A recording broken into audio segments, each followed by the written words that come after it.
Bonjour, c'est Alex de GamesTechLeak. Donc certains me connaissent sous le pseudo de Sirblind.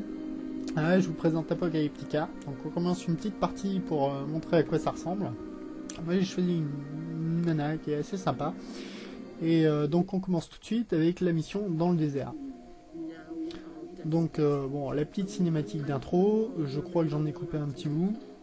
Donc là on vous explique en gros que le monde est dominé uniquement par les nouveaux tyrans et qu'une nouvelle race de guerriers a été mise au point entre guillemets, puisque c'est vraiment par nécessité et aussi par folie collective. C'est quand même très très joli.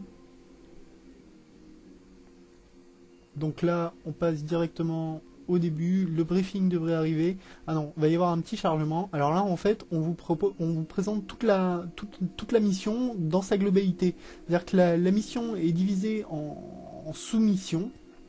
Donc vous voyez, vous avez 4 sous-missions en fait. Et chaque encart, je ne sais pas si on voit très bien de votre côté, étant donné que sur une vidéo c'est quand même plus petit. Donc la première en fait a un briefing pour elle toute seule, la deuxième a un briefing toute seule, et comme ça en descendant on a un briefing par mission. Et chaque mission vous permet, enfin chaque sous-mission vous permet d'arriver à la fin. C'est assez long à charger. Bon, déjà le jeu en lui-même à installer est très très long. Bon voilà, c'est un jeu magnifique, ça déchire grave. Mais il faut dire ce qui est, c'est très long à installer. Donc là, ça devrait commencer d'ici quelques secondes. Voilà. Donc là, on vous présente en gros votre briefing sous forme de cinématique. Donc là, vous allez avoir quelques personnages.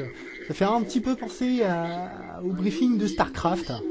Ouais, c'est assez sympa. Et alors, bon, forcément, Lich, on pense tout de suite à la grande scène de Diablo, de Warcraft, enfin anciennement Warcraft avant de devenir WoW.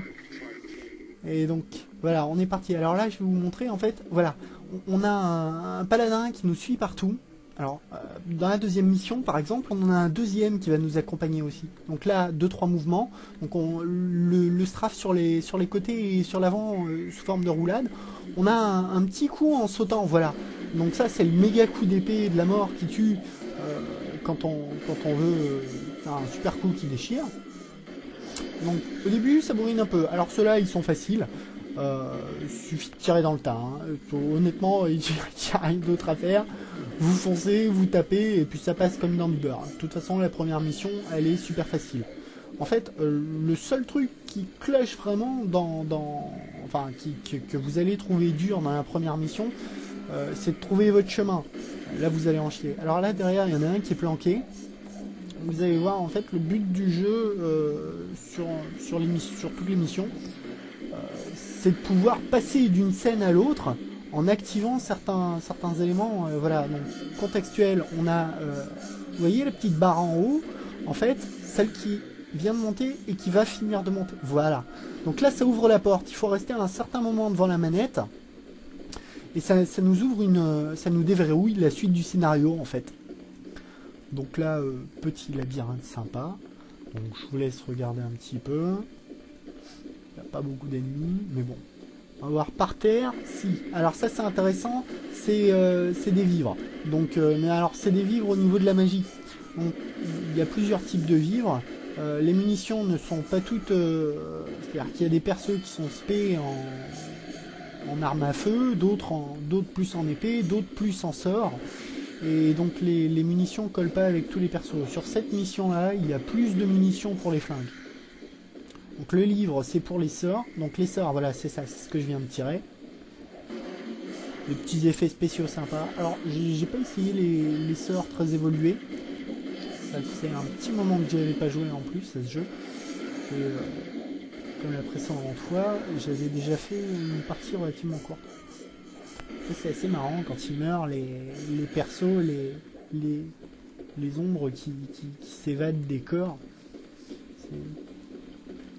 C'est très sombre, hein, c'est chaotique. toutes les âmes sont torturées. La petite munition cachée. Alors en haut il y a une tourelle, elle est assez sympa, elle tire très fort les tourelles, et elles sont très longues à dézinguer. Donc quand vous allez en chercher une pour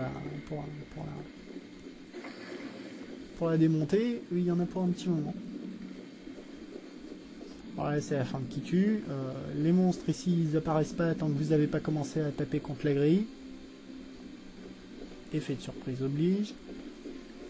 Donc pop, c'est toujours à ce moment-là que finalement ça nous tombe dessus. Et voilà la première vague. Donc là c'est assez amusant. Toute la suite du scénario, enfin non, pas exactement. Là il y a une petite partie, un petit tunnel à faire. Donc ensuite on revient dans les bâtiments, patati. Deuxième mission par contre elle est entièrement dans les égouts, elle est magnifique. Là je vais pas vous la montrer. Mais dans le genre glauque, très lourd, et c'est très très bien fait. On attend que le gros loup revienne. Il y en a un qui est planqué. Voilà. Pas dur, hein, suffit de taper dans le tas.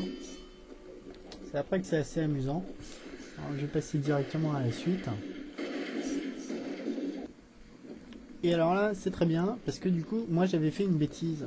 C'est-à-dire que là, je viens de tuer un boss, donc le premier, et j'ai voulu prendre un petit raccourci, donc je suis tombé dans le trou. J'étais un petit peu plus haut que je pensais. Donc là, c'est assez sympa, c'est un espèce de château fort assez bien foutu.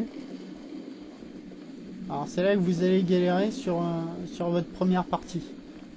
Je vous dis pas pourquoi, je vous laisse chercher. Vous pourrez re-regarder la vidéo pour trouver quel problème vous avez eu. Normalement, vous devriez chercher un bon moment.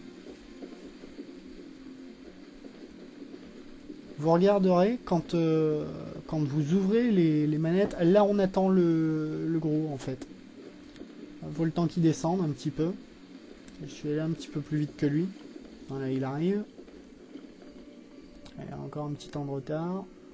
Ouais, donc vous regarderez au-dessus des leviers, vous avez un écran de contrôle. En général, ça vous montre la porte que ça a ouvert. Donc là, il y a une petite escouade qui nous attend. Petite séquence action, deuxième petite séquence action du jeu. De toute façon, il tire comme des manches. Donc là, c'est super facile. Vous pouvez même vous permettre de perdre un peu de vie. Ça passe comme dans du beurre.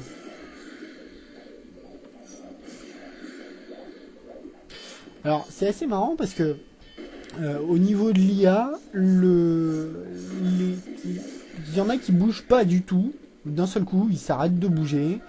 Et d'autres qui ont vraiment des réactions très recherchées.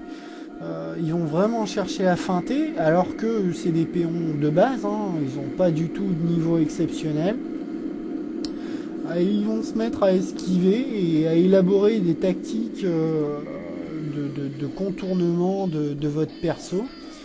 Et d'un seul coup, lui, il bougeait pas du tout. C'est assez amusant.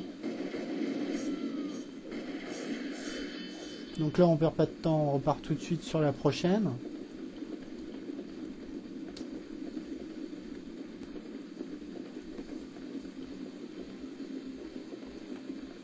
Donc là, en fait, vous voyez, plus de monstres. C'est retour au petit labyrinthe qui va bien. 2-3 qui sont embusqués.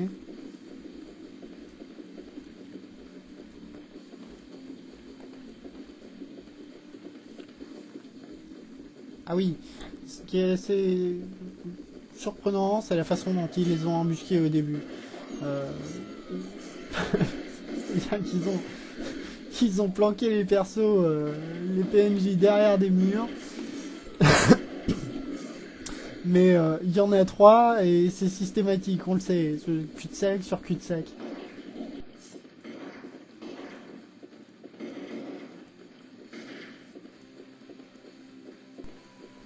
Voilà, c'est fini, c'était Alex pour la petite démo d'Apocalyptica. Donc le jeu, lui, est disponible dans les bacs chez Konami. Le site officiel, par contre, est mort. Donc nous, on a ouvert un petit forum à l'occasion. Si jamais vous voulez nous rejoindre, on vous dit à plus.